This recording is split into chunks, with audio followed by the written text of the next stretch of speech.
The smell of burning rose from the elevator shaft to the ceiling, as if someone had run a match along the wall and immediately extinguished it, and the tiny camera eye in the hallway flashed in the dark, as if someone had winked at it from the darkness and asked it not to make any noise. I welcome you. I am glad that you are with me at this late hour. Write in the comments where you are listening from and how long your house has been silent at night, or conversely, living its own life. I wish you peaceful listening. And now to the story in which everyday life takes a step forward before man and calls him by name. She woke up to the short ring of the intercom and did not immediately understand what had woken her up. The apartment smelled of yesterday's tea, clean rags, and a slight hint of iron from the radiator. The ring repeated and then stopped on its own. She reached for the receiver, pressed her fingers against it, and heard steady breathing on the line.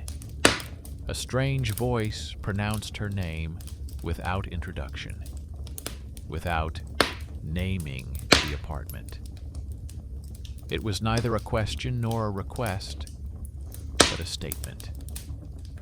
She repeated into the phone that she was asking for the purpose of the call, but the response was silence, with a rare rustle, as if someone were covering the microphone with their palm.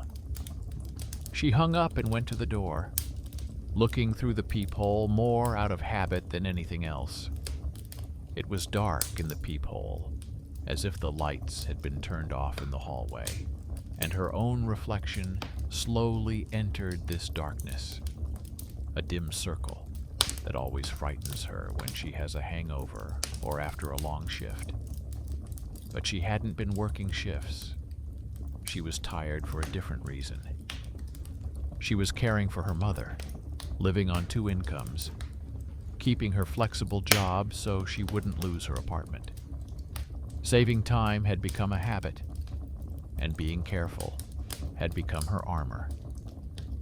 In the morning, her neighbor knocked on the door, the way people knock, to ask for receipts.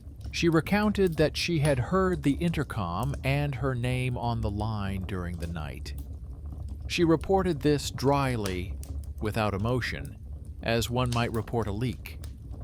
They discussed that it might be a joke by teenagers or a new way of scamming people, and went about their business. The neighbor left for her night job, and the heroine gathered bags for her mother, and noticed a small oddity before leaving. On the inside of the door handle, her paper strip with the apartment number was slightly displaced. She had glued the strip there a long time ago to recognize when the handle was touched with force. The glue cracked dryly, and the edge was slightly crooked.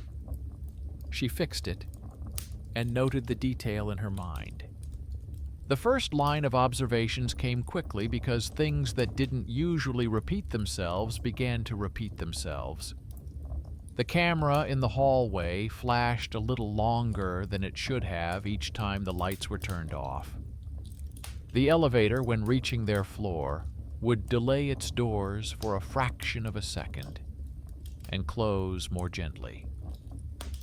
During the day, the intercom showed a strange gap in the log, an empty line in the list, but a time stamp for her nighttime call. Every morning, there was a slight shift in the rug by the door, as if someone had pulled it toward them and put it back. And one more thing. In the glass on the nightstand, where she left her keys, the thinnest circle of dust at the end of the day was not where it should have been, as if the keys had been rearranged from memory.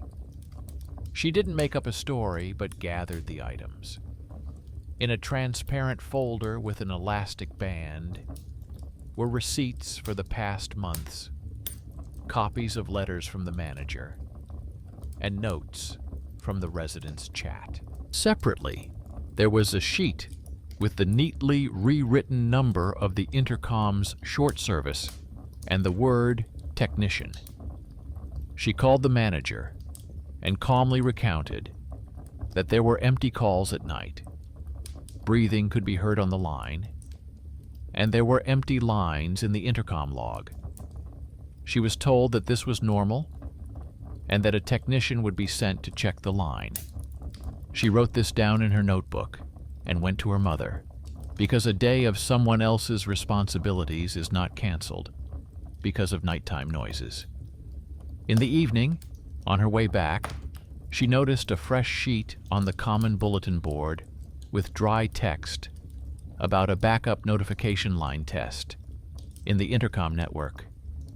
The sheet was unsigned, but the font was the same as the managers always used.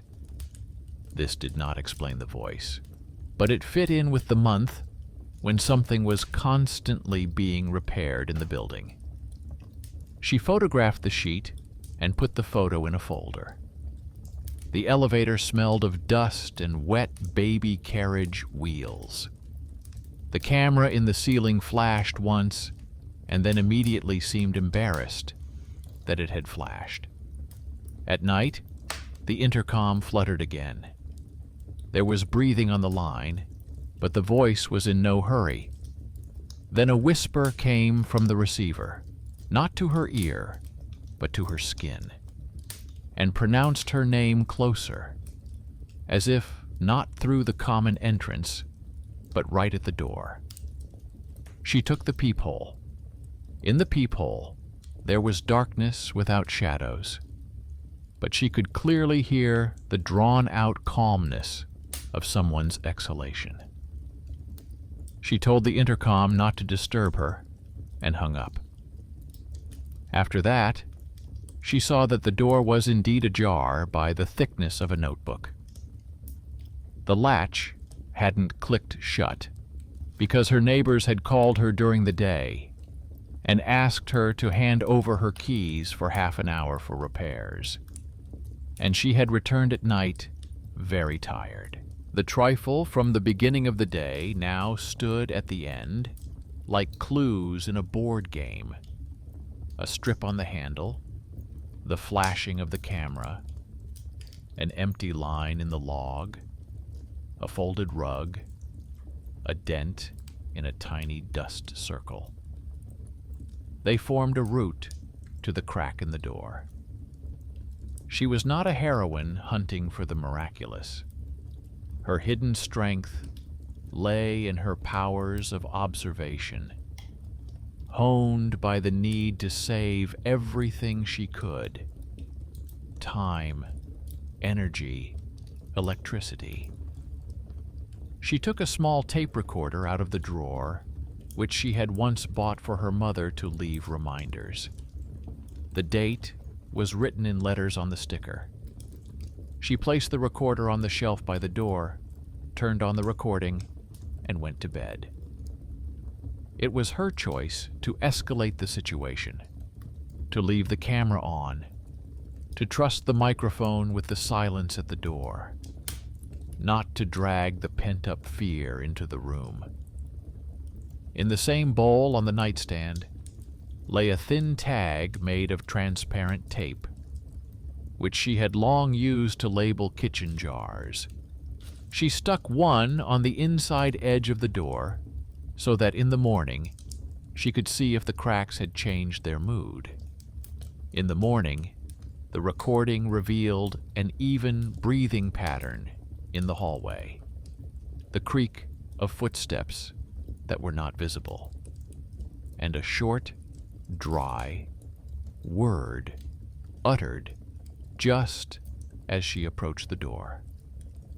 The word was her name, and then something happened that the intercom program shouldn't have been able to do. The recording began to roll back, as if someone had crawled with their voice to her childhood habit. The recording whispered her mother's short nickname in the same tone, but softer. More precisely, it didn't whisper, but conveyed, like a commentator on a radio, in a room where the window is always closed. She rewound and checked to see if it was interference, or if the old tape had started playing on its own. It would have taken a minute to make a bad mystery out of this, but she took a different approach. She went down to the concierge, who had outlived more residents of this building than anyone else. He didn't like talking about miracles, but he did like order. She recounted her plan for the night and asked him to show her the intercom log, if it didn't violate anything. He flipped through the log, where each event was marked with a small number and the time in letters, and showed that at both hours of the night there were empty calls to the main entrance. No apartment, no code. He suggested that if the elderly residents asked him to, he would call a technician to remove the panel and see if there was a loose wire somewhere. And this was already the heroism of an underappreciated man who usually collects parcels and swears at raised carts. His little power here and now was more important than any hero on a poster. The technician arrived in the evening. He was young, wearing a jacket and carrying a suitcase. He didn't ask any unnecessary questions, unscrewed the intercom panel, and showed that the contact on the common line was easily oxidized. He calmly explained that in old houses, some people might have a backup module for voice prompts, so that elderly people would not be frightened by the calls. These modules sometimes left tails that reacted to noise.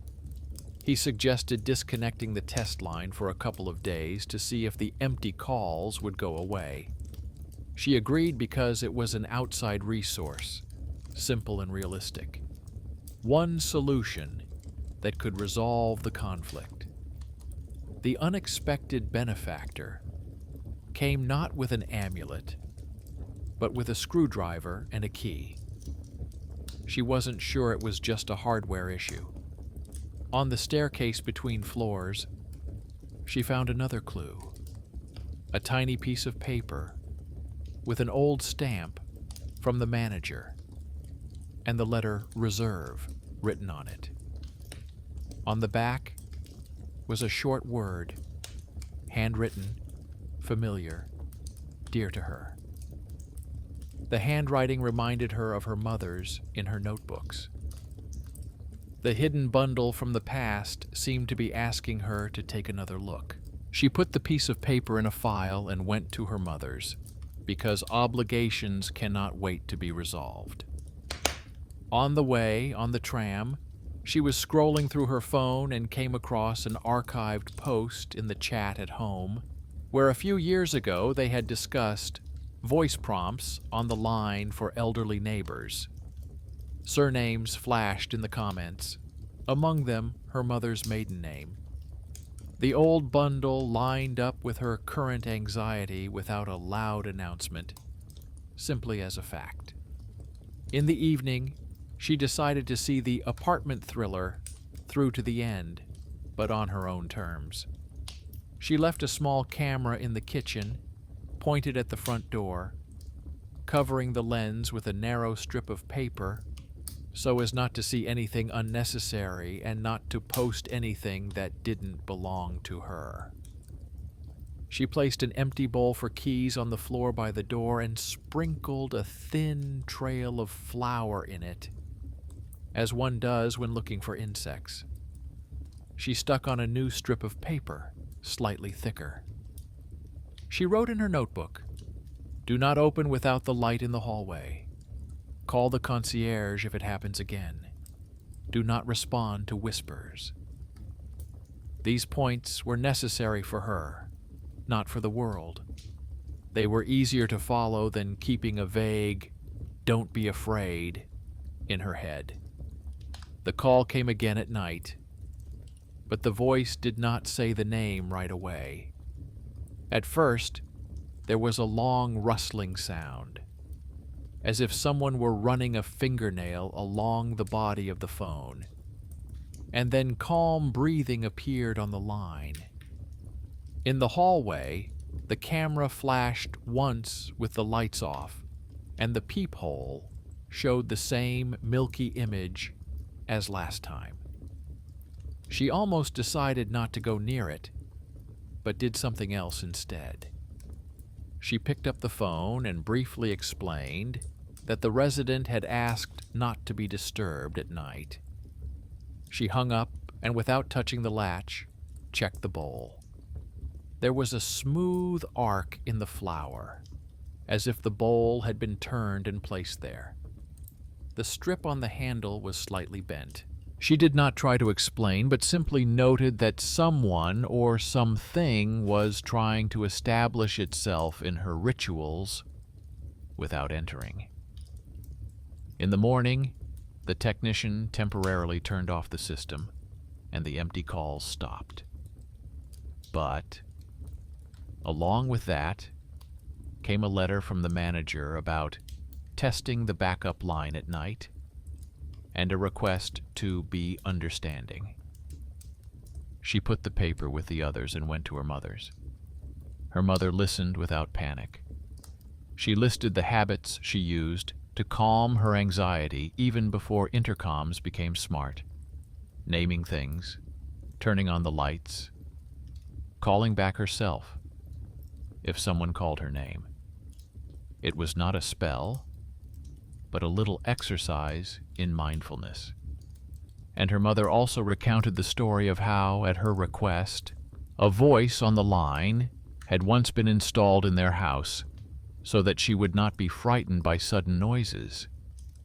She added that sounds themselves are not bad, as long as people do not give them the power to decide. This thought turned out to be the core from which her shoulders straightened. In the evening, she gathered evidence again. The smell of burning from the elevator was weaker this time. The camera flashed once. The strip held. The flour settled evenly in the bowl.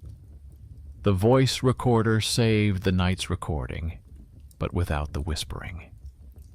Only at the very end, when she was already closing her notebook, was there a quiet "uh-huh" in her own intonation, like when she was a child, repeating her to-do list.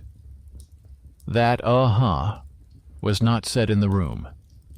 It came from the microphone, like an old echo. She realized that there was no shadow in this story, but a habit.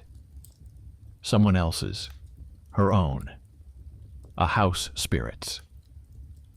The habit of responding to a name, even if the name is spoken by an empty line. And then came a day when the minor roles became more noticeable than the major ones. The underrated hero, the concierge, gave her access to the magazines and the memory of the house. The unexpected benefactor, the technician, turned off the reserve with a single decision and moved the conflict toward clarity. Her hidden talent, her auditory attentiveness, caught where exactly it was lagging and where it was ahead, which meant where to stick the tape, where to put the felt, and how to ask the electrician to check the cover.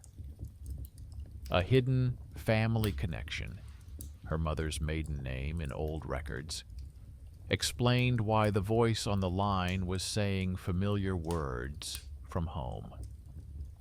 An everyday thriller, a night intercom, a camera, a rug, a bowl, a strip of paper, turned one stairwell into a stage where every coincidence is verified by 2 steps and one recording. The story isn't over, and it shouldn't have ended abruptly. It moves forward without a restart. Its next stop is the basement, where forgotten blocks and thin wires sometimes remain in the closet. Remembering old habits, better than new rules. She has already made arrangements with the concierge and the technician. They will go together and write everything down. She is not hunting ghosts. She fixes delays and call signs.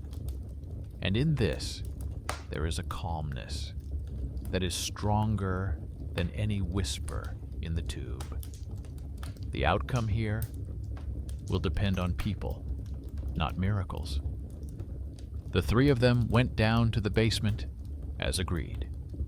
The technician carried a suitcase, the concierge carried a logbook with keys, and she carried a transparent folder with copies of her notes. The staircase smelled of wet concrete and dust from past fires. The lamps hummed in strips of light. And behind the heavy iron door, the air immediately became drier, as if someone had opened a storeroom with foreign years.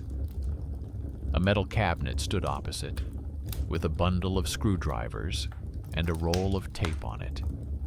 The technician said he would show them the reserve, if it was still there, and asked them not to touch anything.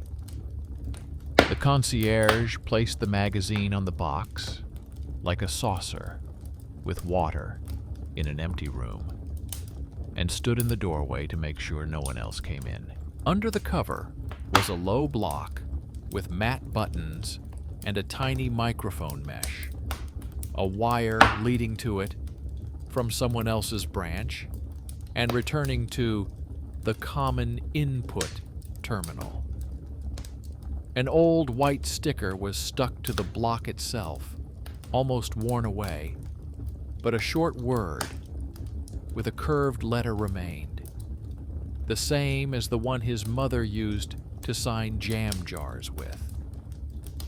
Two symbols were written in chalk nearby, and above one of them was the word voice. This did not prove anything mystical, but it explained how the sound could float at night without an apartment or a code. The technician explained that such modules were installed on request so that the voice on the line would say the name in advance or reassure people, and that most often they were then removed, but the wires were left just in case. The concierge grunted and added that just in case likes to repeat itself until it is closed with a magazine. She photographed the sticker in chalk so she wouldn't have to argue with her own memory later. For a second, she felt a dull wave from her childhood. How she stood at the door of that apartment, where the windows always looked out onto the courtyard, and heard a calm voice on the phone saying a short nickname so she wouldn't be afraid to open it. Back then, it felt warm. Now it felt cold, like the basement. But between then and now lay years of worries and habits, and if things take your breath away, it means that someone once asked you to hold your breath. The technician suggested the simplest plan: to disable the reserve with a temporary plug and see if the night calls would go away. If they did, to dismantle it completely with a report.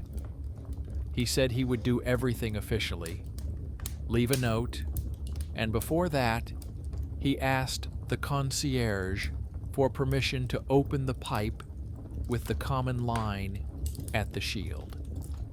The concierge leafed through the log, found an empty line, wrote down the time and composition in letters, and nodded that everything was in order. And she stood nearby and carefully placed every little thing in a folder. A piece of insulation, an extra clamp, a piece of old adhesive tape, because in such stories, it is the little things that come together. She still chose to complicate her evening. Just before the basement closed, she asked permission to make a control recording on her dictaphone at the doorway without opening anything. The technician shrugged and said he didn't see the point, but he didn't mind. The concierge put the portable recorder in the hallway so that the light wouldn't be disturbed. She placed the recorder on the edge of the iron threshold and turned on the recording to check how the hallway sounded at this hour. In the silence, only the distant elevator could be heard, like a boat in a tube. She noted in her notebook that she did this not for evidence, but for peace of mind. If she got scared later, she would have a recording with no whispers. On the way back, she caught sight of another oddity. A new piece of paper with the same font was pinned to the mailboxes, asking people to allow testing of alerts and to be understanding of calls without an address. The paper looked honest, though not friendly. She took a picture of it and went home. In the elevator, the camera flashed once, just like yesterday, but this time the flash was shorter. The strip on the inside of her handle was still there. The rug was lying flat, and the bowl was in place. The room smelled clean, like it does after cleaning, and the window was slightly fogged up from the difference in air temperature. She took out the cassette, transferred the photos to a file, thanked herself for not reading other people's signs, and laid out the order on the table. The tape recorder on the left, the copies on the right, the keys in the bowl, the phone on silent in the nightstand. At night, the intercom still rattled. It was like a weak nibble, as if no one had come, but the line itself wanted to remind her that it existed. She opened her eyes and did not go to the door. She remained lying down and mentally named things, from the window to the carpet and back, to regain her rhythm. Instead of a whisper, there was an empty, damp silence in the intercom, and only at the very end a short rustling sound, like a transfer drawing through tracing paper. She got up to check if the latch was closed. The crack was straight. The paper strip was not bent. The camera by the elevator glowed dimly and did not flash at all. She returned, and before lying down, noted in her notebook, "With the plug, the whisper is gone. Only the house breathes."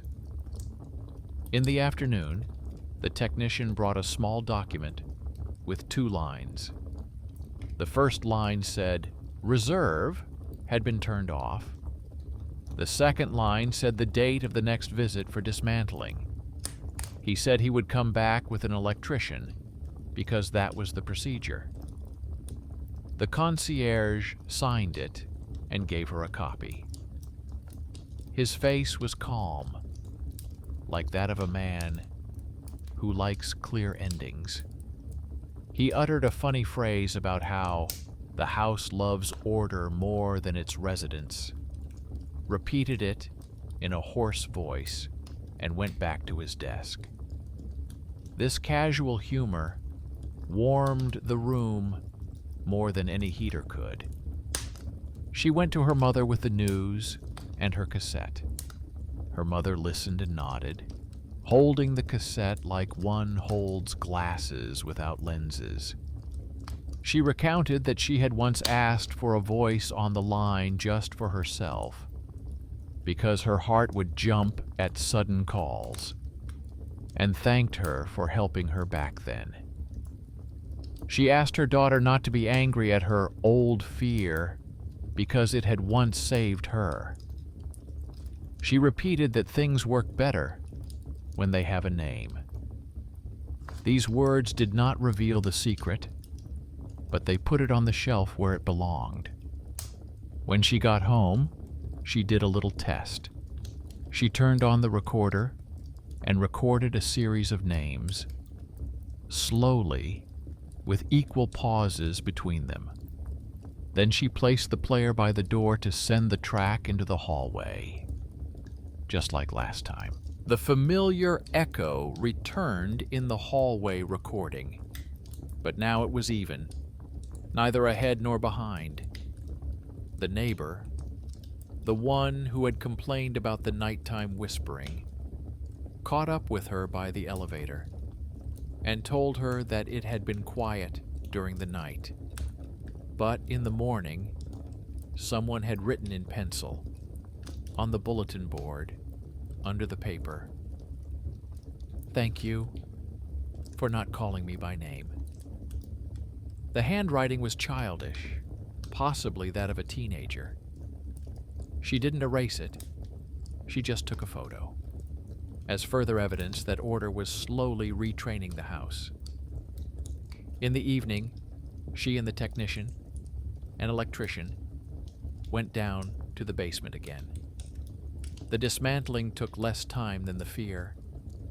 The wires, which had previously been tangled together, were neatly laid out, the extra branch was removed, and the terminals were tightened. The technician stuck a sticker on the old block with a dry phrase about decommissioning. The concierge wrote another line in the log. She stood nearby and watched as they removed a rustle from the air that sounded like a voice. It did not bring celebration, but it made the air more honest. At the end, the electrician suggested leaving an extra plug in the riser on their floor for a couple of days so that no echo would wander between the doors. She agreed. Houses, like people, have a habit of wandering at night, and it is better to see them off to the doorstep than to lock them up without a word. On her way back, she noticed a detail near the elevator that was invisible to the untrained eye. The lamp no longer flashed when the light was off. Instead, the letters on the display flashed for a second, as if the elevator was reporting that everything was in order. In her apartment, the rug did not move on its own. The paper strip lay quietly, and the bowl did not turn. When she pressed the listen button on the intercom, there was only dry silence. And yet, she caught herself waiting for a second breath, caught herself, and was not ashamed. Waiting was also a habit, but hers, not the house spirit's. She asked herself mentally why she was holding on to it. The answer came without embellishment. With habit, it's easier not to be surprised. She promised herself instead to be surprised by the people who held her house together when it was shaking. The concierge, that underappreciated hero, brought a funny gift in the evening, an old leather key case and a short note that said, "The technical key is now with the attendant and is only issued according to the log." It was a simple thing, but it made the room safer. The technician sent a message that the reserve had been removed. All intercom activity was now recorded on the main line, and if something started whispering again, it would be a different story. The neighbor apologized for her morning fear with her eyes and smiled goodbye. The house stopped being ahead of its time. That night, she left everything off. No voice recorder, no player, no experiments. Before going to bed, she named things and added 2 surnames, hers and her mother's, as they do on an envelope so that the letter goes without detours. And suddenly, she noticed how the tension inside her settled, like dust on a lamp that now burned evenly. The silence did not become a celebration, but it became hers. And even when a draft somewhere in the cracks gathered air and slowly released it, it did not sound like someone else's breath. It sounded like a building tired of sleep. And yet the rest of the story waited patiently. On her table lay a photograph of a sticker from the basement, where a burnt-out word looked very much like an old family name. She knew that tomorrow she would take the photo to her mother and ask if it was her hand that had written the letters in chalk on the iron many years ago, when one of the craftsmen suggested hanging the voice on the line. She wasn't looking for confessions. She just needed to understand where care ended and the ghost began, which people created themselves so as not to be so afraid of the night.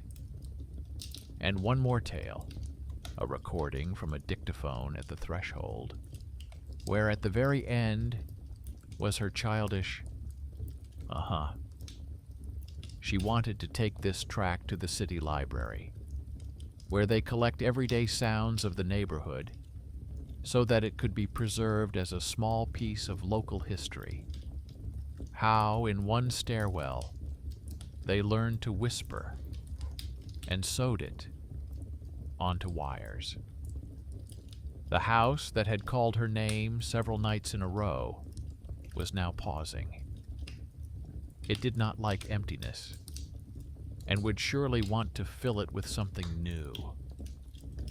The click of the elevator, a drop from the pipe, the footsteps of neighbors.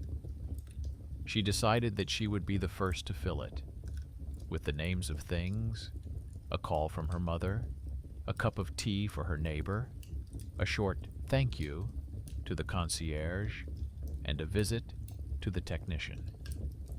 When things call each other by name, they are less inclined to whisper. And if one day in the dark she hears breathing at the door again, she will have the same answer: light, awareness, and a calm voice that does not ask for miracles, but brings the house to a state where it does not rush ahead of people but follows them at a pace. The next day, the house held an even pause, but by evening, the pause began to creak like a step that had been bypassed for many years. A short message from a woman from the neighboring entrance appeared in the residents' chat. At night, the intercom called her by name, but there was no call in the log. The message was written without emotion, as if it were about a leak, and a photo of an empty line with a timestamp was immediately attached. She was not surprised by the repetition, because any house keeps its native habits for a long time and tries to bring them back, like a cat returns a toy to its feet. She didn't argue in the chat, but carefully gathered everything that might be useful. A screenshot, the entrance number, the time, her neighbor's observations about the rustling at the door. Another line appeared in the folder with the files, and in her head, a simple plan for the night, consisting of small but clear steps. In order not to guess, she decided to take the experiment to the point where the house would no longer have an advantage. She contacted her neighbor through the concierge, suggested that they could try to exchange observations, and the neighbor agreed, because fatigue makes people allies. They agreed without further ado. Her tape recorder would lie under the door in the hallway of one apartment, and the camera would face the door of the other, and both would mark the time with letters in small notebooks so that they wouldn't have to chase after numbers later. The concierge took on the role of timekeeper.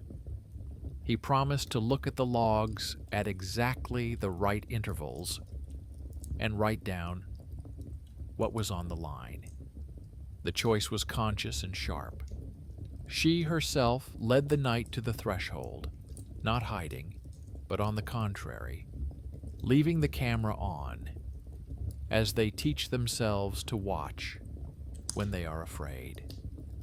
She stuck a new strip of paper, thinner than usual, to the door handle and placed a bowl with a thin trail of flour to see even the slightest turn.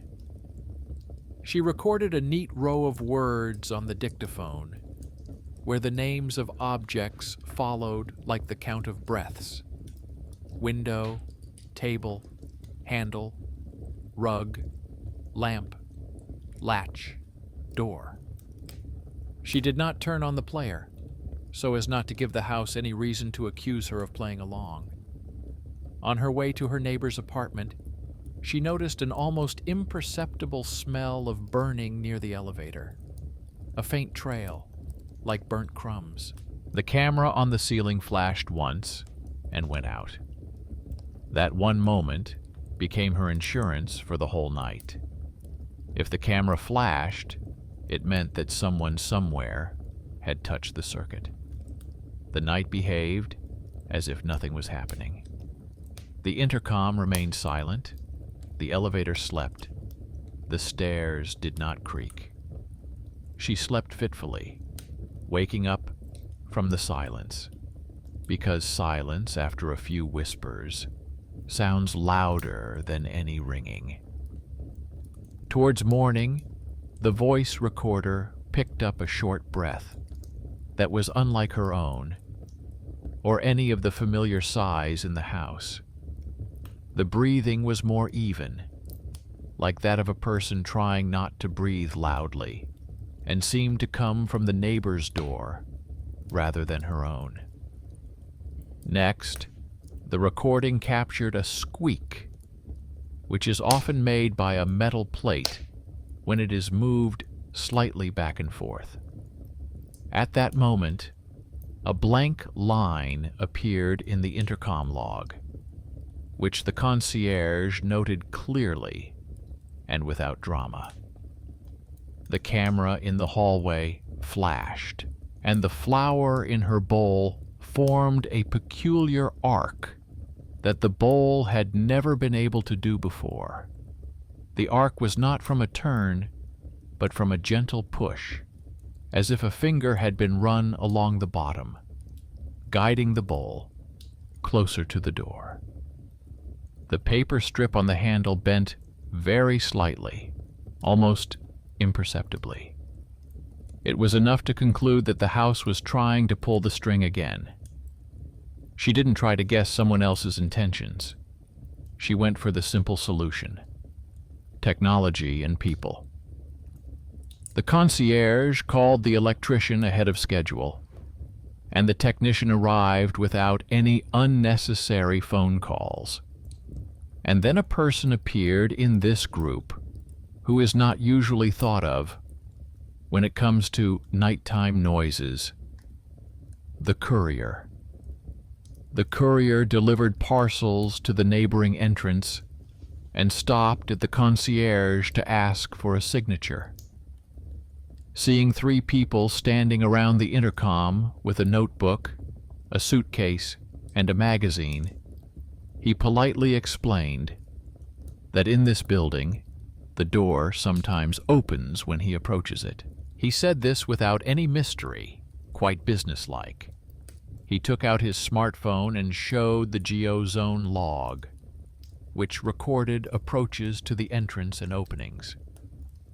The screen showed that once the door was marked as slightly open a moment before the courier approached it at a sufficient distance, He offered to send a screenshot of the log if necessary, because couriers often save such things for disputes with customers.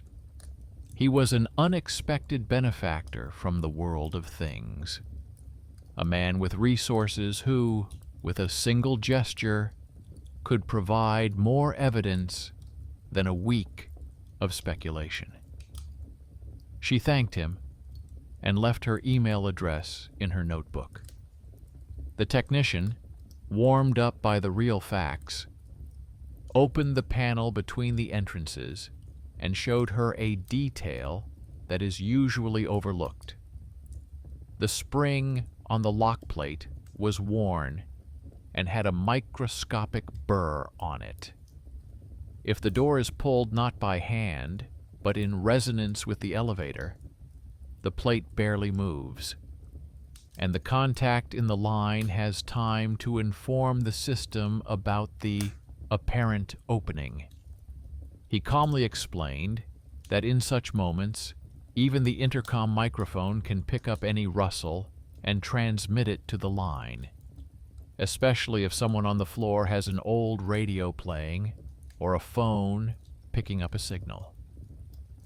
At that moment, his borrowed screwdriver was more useful than any prayer. He took out a small file, removed the burr, placed a thin washer underneath, and tightened the screw. The electrician added a felt washer to the panel mount to eliminate the metallic ringing caused by vibration. They did this calmly, looking like people who were not going to war on the house, but were repairing tired iron. The student neighbor, the one who had once brought her the breathing charts, approached on his own initiative. He didn't climb into the shield or give orders, but offered something simple that proud people usually ignore. He said he had a portable recorder that was better than a dictaphone, and he could stay up a couple of nights to record the spectrum of the night corridor. He did it not for the sake of evidence, but because he was as interested in the acoustics as she was in order. His small skill once again became the key where big words only get in the way. The unsung hero was not from legends, but from the next door. She felt that this was not just help. It was a way to reclaim a home where people met with deeds, not shadows. After minor repairs, the three of them, along with the concierge and the technician, went up to the top landing near the elevator machine room. It was dry there and smelled of grease and cable dust. The technician switched to service mode for a moment. The elevator went up and froze, like a person holding their breath. Down in the hallway at that moment, the camera flashed for a breath and then went out. There was no whispering on the line. She looked at the ammeter needle, which fluttered and returned, and realized that with their new actions, people had shifted what had been hidden in habit for many years in this house. It was not a triumph, but there was a clear trace of work. The burr had been removed, the felt was in place, the logbook was filled out. In the evening, a neighbor from the next building brought a photo of her door handle. The photo showed a thin mark, like the touch of a wet finger, and a slightly curved strip of paper, almost the same as hers. The neighbor said that on the night when she noticed the breath under her door, there was a stronger draft than usual coming from the cracks in their stairwell. And in the morning, the electrician found a torn piece of old sealant on the upper edge of the door, which someone had once secured with thread. With the piece dangling in the air, any movement of the elevator or draft made that same damp sound that the skin recognizes as breathing. It was another small nail in the coffin of the legend. The sound did not come from the basement. It was born in the cracks and in the habit of hearing. She did not take comfort in rationality as a god, but accepted it as Valerian. At night, she left the tape recorder by the door again and recorded a few everyday words with long pauses. She turned off the player, confirming to herself that it was time to break her addiction to checking. She did not pour flour into the bowl so as not to provoke the habit of playing shooting gallery at home. The paper strip lay flat. The phone slept in the nightstand like a child after an afternoon walk. She fell asleep earlier than usual and woke up only once during the night, not from the intercom, but from her own breathing, which had finally returned to a calm rhythm. No requests or names came from the darkness. Somewhere in the mine, a cable creaked softly in the night, but this sound was more familiar than many human voices. In the morning, she took her mother a photo of the sticker from the basement. Her mother looked at it for a long time, and then said that it wasn't her hand that had written in chalk on the iron, that the letters resembled the technical ones that were sometimes used to label terminals. She smiled when she heard how this simple non-secret had removed another layer of anxiety from her daughter. On the way back, she took the tape with the recording of the quiet night to the library and asked if it could be added to the local collection of sounds from the area. She said that sometimes all it took was a few burrs on the record and 2 felt washers to stop the whispering in the stairwell. The librarian was surprised by this request and said he would be happy to accept it. He said it differently and a little more bookishly, but that was the gist of it. In the evening, the courier sent a screenshot of the log from that day. It showed how the geozone had marked the opening of the door a fraction of a second before the mark of his approach. The technician looked at it and nodded, indicating that now the mosaic was complete. The lock contact, behaving like a nervous eyelid in windy weather. The backup line, activated a month ago for testing. The tired cover on the rack, which gave a damp note. The human habit of repeating a hard word at home based on the old reminder system. He promised to remove the backup permanently, leave only the main channel, and submit a report to the manager at the end of the month.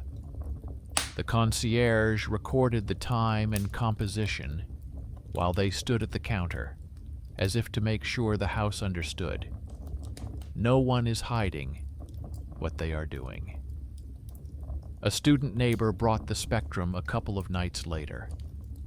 On the printout, the night air looked like pale waves, where the former whisper was now empty. He showed her how there used to be a thin peak there, and how now the shelf was flat, and below it, only the usual household frequencies could be heard. He didn't lecture her. He just smiled with his eyes, because his little skill had put the final touch on it, quietly and beautifully. She asked to keep the printout so she could look at it from time to time and remind herself that even a thin peak that seems like a voice can be rolled into a flat strip of business. The apartment came back to life in its own way, where there was room for people, silence, and things with their names. She stopped sticking new strips on the handle, but she didn't remove the old one, not out of superstition, but as a sign that attention keeps the house better than suspicion. Only the keys and a coin remained in the bowl. In her notebook, next to her to-do list, she wrote a short rule that she repeats to herself before going to sleep. Name things, turn on the light, answer the phone yourself if someone calls your name, and thank someone when they fix something that scares you. It sounds like a recipe, but it's her recipe. Without miracles, with people who know their job, and with her own ability to distinguish the breath of home from the breath of fear. And yet the story did not stand still, because every house likes to add touches. On one rainy evening, when the stairwell was drafty because of the half-open doors, she noticed a new sheet on the bulletin board. It was a thank you to the residents for their patience during the tests, and a short invitation to a small meeting with the concierge, where they wanted to discuss night calls and proposed measures. Usually such boards are empty or covered with service announcements. This time, there was a neat time in letters and a request to bring notes if they had made any observations. It was not a call to hunt for whispers. It was a peaceful endeavor to collect a little experience from the stairwell, just as one collects waste paper. She took her transparent folder and went downstairs, because such meetings build the way out that history leads to without shouting. There were more people at the meeting at the counter than expected. Those who usually don't leave their apartments after dinner came, as well as those who are only seen at dawn with suitcases. The concierge put a magazine on the table, the technician unfolded the report, and the electrician brought a piece of the removed seal to show everyone what was causing the nighttime wet sound. A student neighbor placed a printout of the spectrum with pale waves and an empty space where a thin peak had previously stood. She opened a transparent folder and laid out the photos. A sticker from the basement, a paper about tests, a screenshot of the courier's log. No one reached for dramatic words. Everyone showed their little detail, and from these details a house was assembled that did not want to be scary. One man recounted that he had considered it all nonsense all week until he saw the bowl by his door, slightly open in the morning. He usually argued loudly in chat rooms, but here he kept quiet. A neighbor from the next building told about a wet finger mark and a piece of sealant that swung in the crack like a tongue in a music box. The courier sent his screen with an early opening mark to everyone who wanted it. The electrician calmly explained that doors like to swing on habit, adding that the felt on the panel was not decoration, but a break on superstition. The concierge spoke briefly and to the point. He proposed to establish a new order, a disabled reserve, a key issuance log only with a signature, advance notice of any tests with a specific time in writing, seasonal inspection of seals, and a rule not to say names on the line.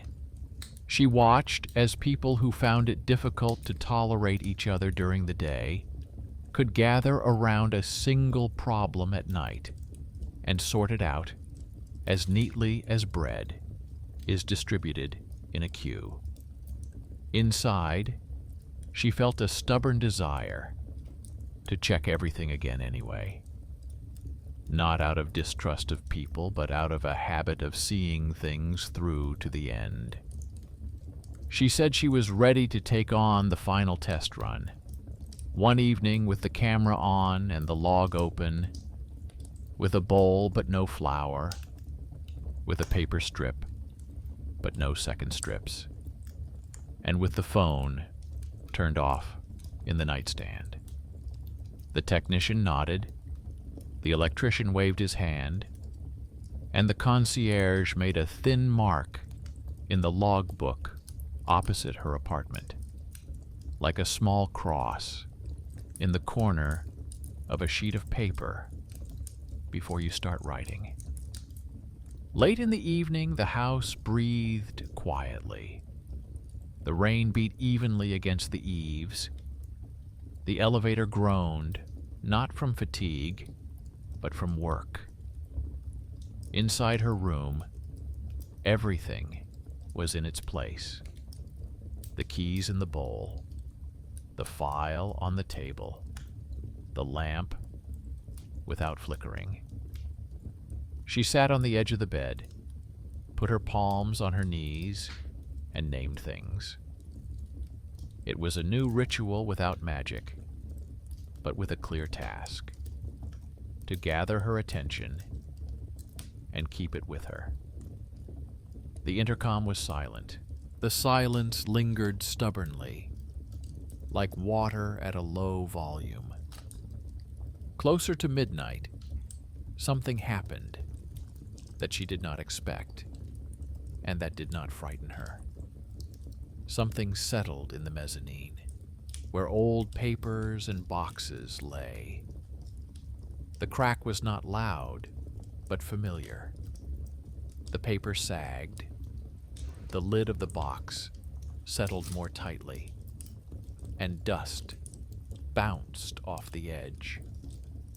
The sound was reflected in the intercom tube, although no one had pressed it. The microphone picked up the air in the apartment and transmitted it to the hallway. She understood a simple thing. The house had long been listening to those who lived in it, and sometimes repeated what it heard, even when not asked to. She took a notebook and wrote down a short phrase that became her motto. "The house repeated me." This note did not make the world mystical, but it did set a boundary.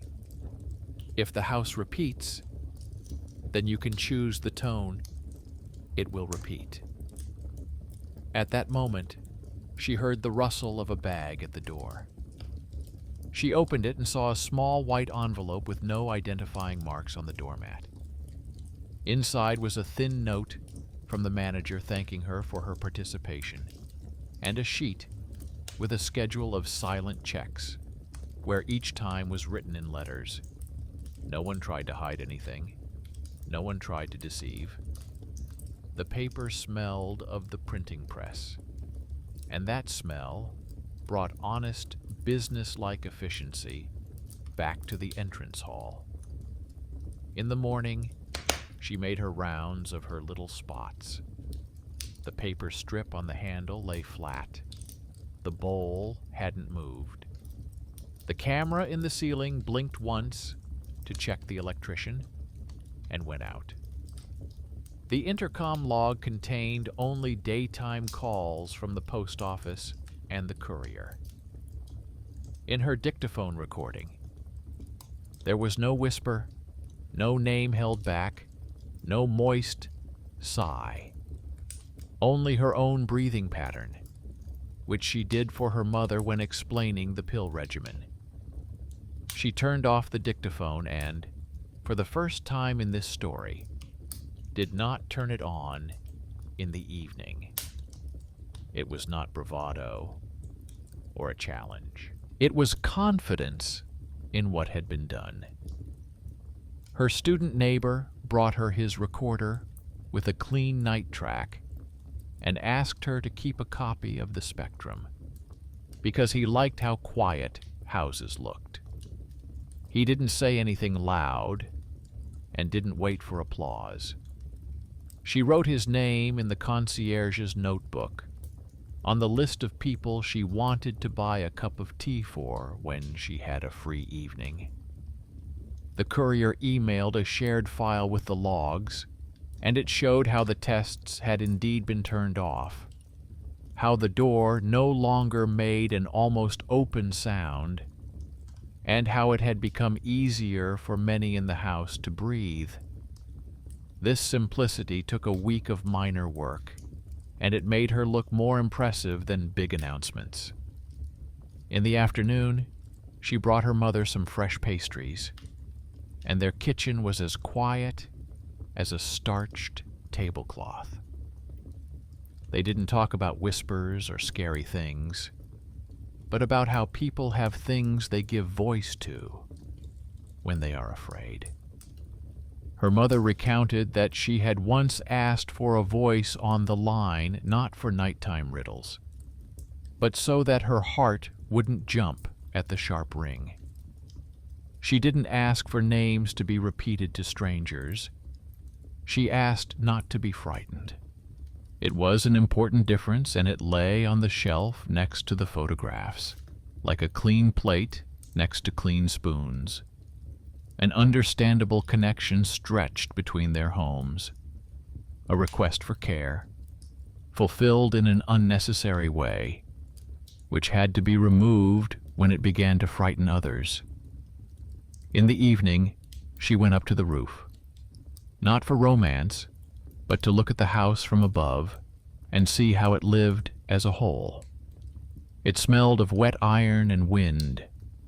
Ventilation units hummed on the neighboring roofs, and rare lights flashed somewhere. She stood there and realized that the absence of whispers was not emptiness.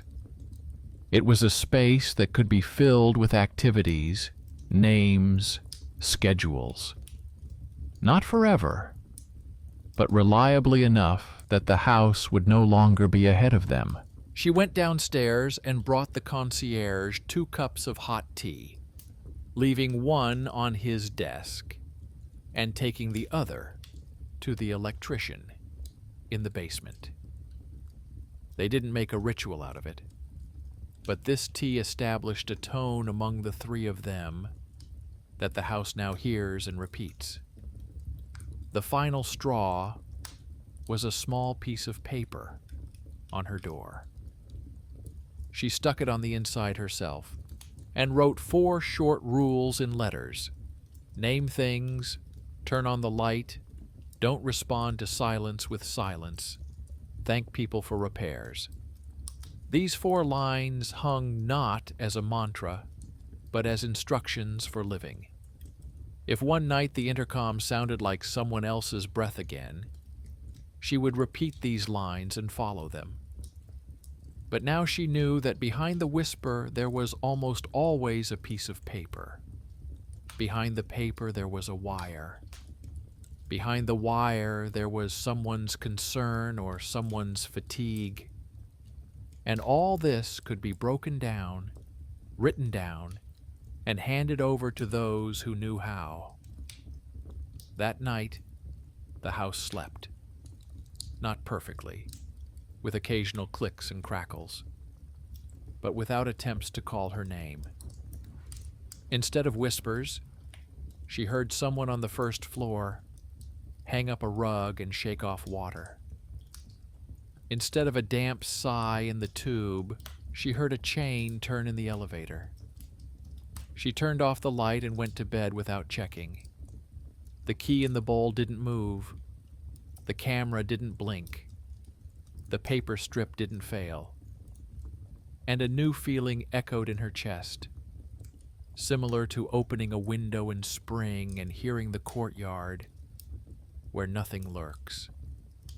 History paused, leaving her with order and a task that could be passed on to someone else if they called from another stairwell and said someone's name.